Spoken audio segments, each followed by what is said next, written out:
just process of watering at the end of the day. I noticed in one of these standard rows we're ready for deadheading, but also I've got a few little wayward shoots, so I thought I'd just give you a couple of minutes saying what to do, how to deadhead.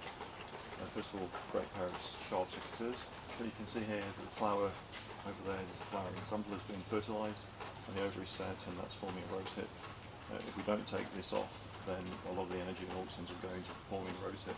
Because as with any living being, the whole purpose, whether it be human, animal or plant, is to try and get the next generation to fulfil.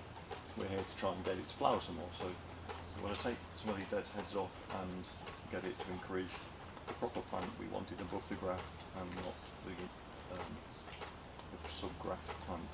So it's dead simple. When it comes to taking the dead head off, midsummer, July time we are now, we're looking to go down to the first 5-leaf node, which is below and outward facing from the flower bud. So there's one down here. I'm taking a nice little cut, about 45 degrees away from the cut, so the water runs off. And again, simply down here, not an internally, but an external facing. We're trying to get a plant that is goblet shaped, it catches light, and therefore we don't want any inward growing plants, so it's really important that the node you cut to is outside facing. I'll just quickly whiz around doing this.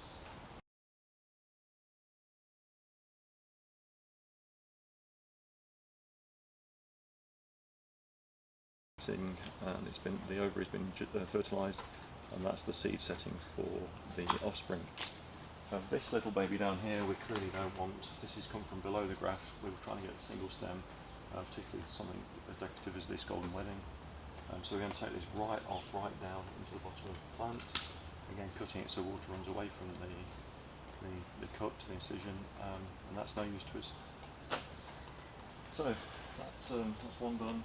And these ones are not in need of doing. Okay, so we've got one more row to do here.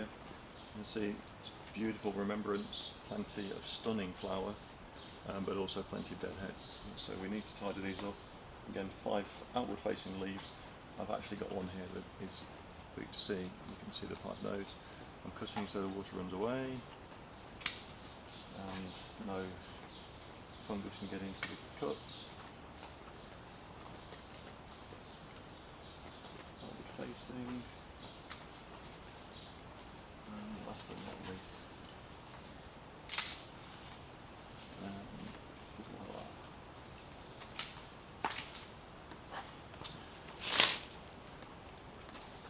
so really important. We're cutting for shape and we're cutting for flower. Thank you for listening, thank you for watching. More videos to follow. My name is Gavin, I'm First Farm Nursery, Health and Horti. Thank you.